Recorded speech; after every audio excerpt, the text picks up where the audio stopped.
ಕರ್ನಾಟಕ ರಾಜ್ಯದಾಗ PSI ಪ್ರಕರಣ ಹಗರಣಗಳು ಗೊತ್ತಾಗಿರ್ಬೇಕಿರಲ್ಲ ನಿಮ್ಗೆ. ದಿವ್ಯಾ ಹಾಗರ್ಗಿದು ಒಂದು ವಿಡಿಯೋ ಮಾಡಿದ್ನಿ, ಲಕ್ಷಾಂತರ ಜನ ನೋಡಿದಿರಿ ಅದನ್ನು. ಕಾಕ ಭಾಳ ಕರೆಕ್ಟ್ ಹೇಳಿದಿ. ಆದರೂ ಇನ್ನೊಂದು ಸ್ವಲ್ಪ ಹೇಳ್ತಾನೆ ನೋಡ್ರಿ, ಹೆಂಗೆ ಒಬ್ಬೊಬ್ಬರು ಒಂದೊಂದು ತಿಮಿಲ್ಗಳು ಬರತ್ತಾವ, ಒಂದೊಂದು ಬಲಿಗೆ ಬೀಳಾಕತ್ತಾವ.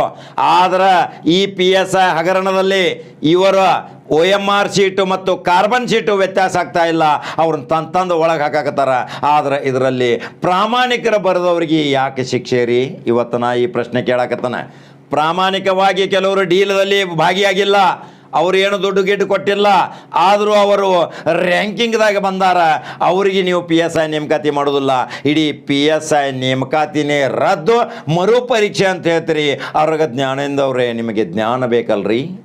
ಕರ್ನಾಟಕ ಸರ್ಕಾರದ ಉನ್ನತ ಸ್ಥಾನ ಹೊಂದಿದಂಥ ಗೃಹ ಇಲಾಖೆ ನಿಮಗೆ ಪ್ರತಿಯೊಂದು ವ್ಯಕ್ತಿಗಳ ಚಲನವಲನ ನಿಮಗೆ ಗೊತ್ತಿರಬೇಕು. ಇನ್ನು ಯಾರ್ಯಾರ ಮಂತ್ರಿಗಳ ಮಕ್ಕಳದಾರ, ತಮ್ಮಗಳದಾರ ಇದ್ರಾಗ ಗೊತ್ತಿಲ್ಲರಿ. ಈಗ ಒಂದು ಸ್ವಲ್ಪ ದಿವ್ಯಾ ಹಾಗರ್ಗೆ ಕರೆಂಟ್ ಕೊಟ್ಟಾರ ಕಾಯ್ತು, ಸ್ವಲ್ಪ ಹೇಳಾಕತ್ತಾಳ ಆಕ್ಯು. ಇನ್ನು ಜೋರ್ದಾರ್ ಕರೆಂಟ್ ಕೊಟ್ರೆ ಮತ್ತು ಆ ಕರೆಂಟ್ ಎಲ್ಲೆಲ್ಲಿ ಕೊಡ್ಬೇಕು ಅನ್ನೋದು ಹೇಳಿದ್ನ. ಆ ರೀತಿ ಕರೆಂಟ್ ಕೊಟ್ರಂದ್ರೆ ತಕ್ಷಣ ಆಕಿ ಬಾಯಿ ಬಿಡ್ತಾಳ.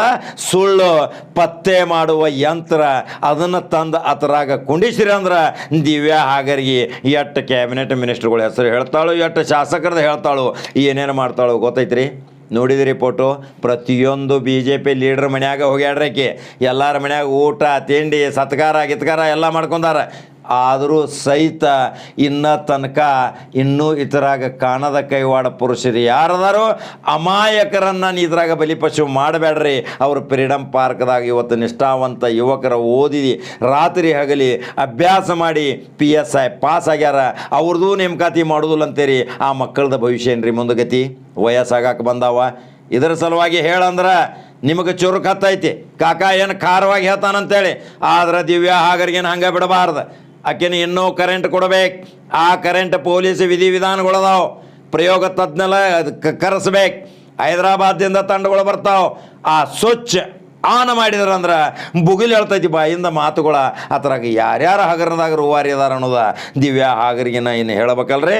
ಹಂಗಾದ್ರೆ ಅಮಾಯಕರಿಗೆ ಶಿಕ್ಷೆ ಕೊಡಬೇಡ್ರಿ, ಅಮಾಯಕರನ್ನ ಅಪಾಯಿಂಟ್ಮೆಂಟ್ ತೋರಿ, ಅವ್ರನ್ನ PSI ಅಂತ ನೇಮಕಾತಿ ಮಾಡ್ರಿ. ಅವರ ಪರವಾಗಿ ಇವತ್ತು ಕರ್ನಾಟಕದ ಜನತೆ ಧ್ವನಿ ಎತ್ತಾಕತೈತಿ. ಯಾರು ಹಗರಣದಾಗ ಭಾಗಿಯಾಗ್ಯಾರ, ಯಾರು OMR ಶೀಟ್ ಮತ್ತು ಕಾರ್ಬನ್ ಶೀಟ್ ವ್ಯತ್ಯಾಸ ಆಗಾಕತ್ತಾವ, ಎಲ್ಲಿ ಲಪ್ಪಡ ಆಗೈತಿ, ಅವ್ರನ್ನ ಹಿಡಿದು ನೀವು ಜೈಲಿಗೆಲ್ಲ ಕ್ರಿಮಿನಲ್ ಕೇಸಾಗಿ ಜೀವನ ಪರ್ಯಂತ ನೌಕರಿ ಸಿಗಬಾರ್ದಂಗೆ ಮಾಡ್ರಿ, ಒಪ್ಕೋತೀವಿ ನಾವು. ಆದರೆ ಇತರಾಗ ಬಲಿಪಶು ಅಮಾಯಕರು ಯಾಕ್ರಿ? ಈ ಪ್ರಶ್ನೆ ಇವತ್ತು ನಾವು ಕೇಳಾಕತ್ತೀವಿ.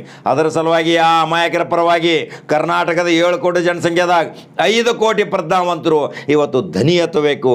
ಯಾಕಂದ್ರೆ ದಿವ್ಯಾ ಹಾಗರಿಗೆ ಮಾಡಿದ್ದ ಒಂದು ಮಹಾ ಅಪರಾಧ ಸಲುವಾಗಿ ಈ ಅಮಾಯಕ ಮಕ್ಕಳಿಗೆ ಶಿಕ್ಷೆ ಕೊಡೋದು ಬೇಡಲ್ರಿ. ಹಾಗಾದ್ರೆ ಈ ವಿಡಿಯೋ ನೋಡಿದ ತಕ್ಷಣ ಆ ಅಮಾಯಕರ ಪರವಾಗಿ ಎಷ್ಟು ಜನ ಧ್ವನಿ ಎತ್ತೀರಿ ನಮ್ಮ ಕಮೆಂಟ್ ಬಾಕ್ಸ್ನಾಗ ತಿಳಿಸ್ರಿ. ನಂಬರ್ 1 ಚಾನಲ್ ಲೈಕ್ ಮಾಡಿರಿ, ಶೇರ್ ಮಾಡಿರಿ, ಫಾಲೋ ಮಾಡಿರಿ. ನಮಸ್ಕಾರ.